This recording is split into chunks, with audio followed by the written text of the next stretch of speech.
Let's do stat of the day here with Mike Schur. Thank you for joining us. You've got football observations before we get started, don't you? What was the stuff that you were enjoying yesterday? First of all, what a weekend for this podcast. Am I right? Yeah. The Dolphins with a crazy comeback, the Jets with a crazy comeback. You all get to dunk on Whittingham all day for being anti-Tua. 3 of Jessica's 8 favorite teams won. And 5 of them lost, I think. I've lost track. Thank you. All I could think the whole weekend was, what a fun football Monday this is going to be for the Dan Le Batard Show with Stugotz. I haven't even mentioned the Miami Hurricanes. I feel like losing. this is a setup for him to poop on us. Something's coming. Did you have? He's happy for us, guys. Nah, I see he's smirking. This is leading somewhere. Listen, unlike Chris Whittingham, I'm all in. I'm pro Tua. I'm on the bandwagon. Today was the deadline. I'm glad. I've heard today's the deadline, and I'm getting my application in under the wire. You want a jersey? I can send you one. What size are you? No, thank you. Oh. I'm 46 years old. I'm not going to wear a football jersey. When's the last time you wore a jersey? Yeah. Like ever a Red Sox jersey? I probably haven't worn an actual jersey. I have some T-shirts that I wear. Jerseys, yeah. I love a jersey. Jerseys. Mm-hmm. But I don't think I've worn I had a Nomar Garcia Parra jersey that I wore in probably 2003 before he was traded. So no Liverpool jerseys, because soccer jerseys kind of wear like shirts. Yeah, no, I can't. I haven't quite been able to convince myself that it's a good idea for me to wear a Liverpool kit. Wow. What about Dan Le Batard? When's the last time you wore a jersey? No. Never?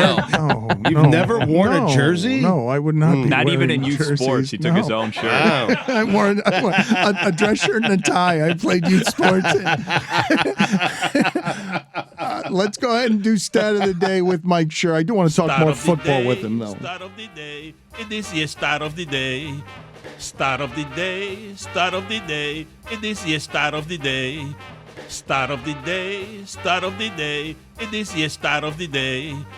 Start of the day. Start of the day. It is your start of the day.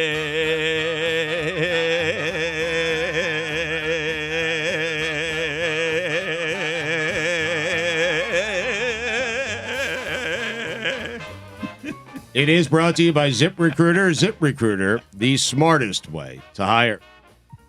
Some of you might have seen this, but Next Gen Stats put out an incredible stat, which was that when Kyler Murray converted that 2-point conversion, he ran a total of nearly 85 yards in order to score 2 points, which is amazing. But that made me wonder, as an unpaid stats intern, who had run the most in a season without scoring a touchdown.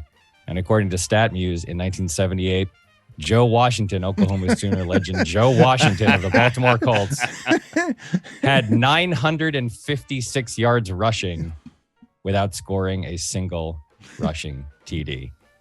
And if you want to go deep dive on this, the craziest part is there was a Monday night game that year. He played the Patriots, and in the fourth quarter, he returned a kickoff for 90 yards and a touchdown. And in that game, he had also thrown a touchdown and caught a pass for a touchdown. He was the first NFL player ever to throw a TD, catch a pass for a TD, and return a kick for a TD in the same game. So one game, he scored 3 TDs. None of them were on the ground. He didn't score a rushing touchdown the entire season. Also, and I know you'll love this, the coach of that Baltimore Colts team, Ted Marchibroda. Oh, wow. One of the great football names of all time. That's a man who loved to punt. I mean, Mike, I want to do a little experiment with you before you leave. Can you say Franco Harris's name slowly? Franco Harris. Slower. Franco Harris. All right, he knows. Yeah, he knows. What do I know? Well, no, His told name. all His name. All his life. Before today, I thought his name was Franco Harris. I thought his name was Frank Harris. He thought he was Irish. O''Harris. Yes. Why did you ask Mike Schur that? I need an ally. I'm gonna ask every guest that for the next year. Please do. All right, You'll get one. Just You'll get like one. that, you're gonna ask them. You think you're gonna find someone else who thought? Oh, of course I'll do that for you, Frank. Oh, Harris. Ah, yes. Mike, you have written a best-selling book about ethics. You are a world-renowned, internationally known ethicist, and we were talking earlier in the show about what is happening in America. The sports fans are the worst outside a Browns tailgate, where they feel the need to take the side, not just the side of Deshaun Watson, but vigorously, just to be unpleasant. Yeah, that was rough. That shot that somebody put on Twitter. I can't believe this.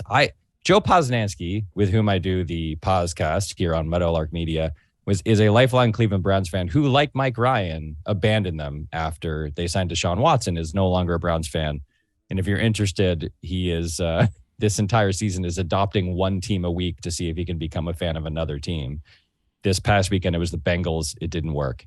But I adopted the Browns myself, in part because I like Joe and I want him to be happy. And I have a thing, being a Red Sox fan who suffered greatly until 2004. I have a thing for long-suffering fan bases. I root for the Lions. I rooted for the Bengals kind of in the Super Bowl. Like I'm rooting for the Bills this year. I want them to win. I don't like it when fan bases have to suffer for decades and decades. So I was sort of a Browns fan. I rooted for them to win. And in one swift move, they went, for me, from being a team that I was rooting for because of their misery and suffering to me hoping that they lose in exactly the way they lost on Sunday every single week. I want their franchise to be humiliated. I want their owner to be humiliated. I want him to have to sell the team. I want them to be gutted each and every Sunday because they have just not only done something awful, but their fan base is now rallying around the guy, and they are acting like it's all just part of the business of being in football, and I think that's unconscionable. So, yeah, I mean that shot of that mannequin or whatever that they set up, and the way in which this tribalism is rallying around a guy who does not deserve to be rallied around is pretty rough, and I hope they lose every game. Are you hate watching anybody like that? That's rabid for you. No. Yeah, I mean, I don't hate watch any. I hate watch very few teams. I hate watch the Cowboys, which usually works out pretty well for me, and the Yankees, which usually does not work out well for me. But Joe and I were actually talking about this last week on the show. For some reason, football, and I think this says something very bad about the game of football. It brings out a Schadenfreude bloodlust in me that I don't have in other sports. Like besides the Yankees, there's no other baseball team that I root against that way. There's no basketball team except for, the Miami Heat kind of I root against. but football makes me angry, and it makes me actively root virulently against certain franchises like the Cowboys and the Ravens, and now the Steelers, and now the Browns, the entire AFC North basically, except for the Bengals. So yeah, I don't know what it is about the game. I think it has a tendency to bring out the worst tribalism in all of us. You're saying that it makes you root against people like that's a bad thing. Like that's the best part about football.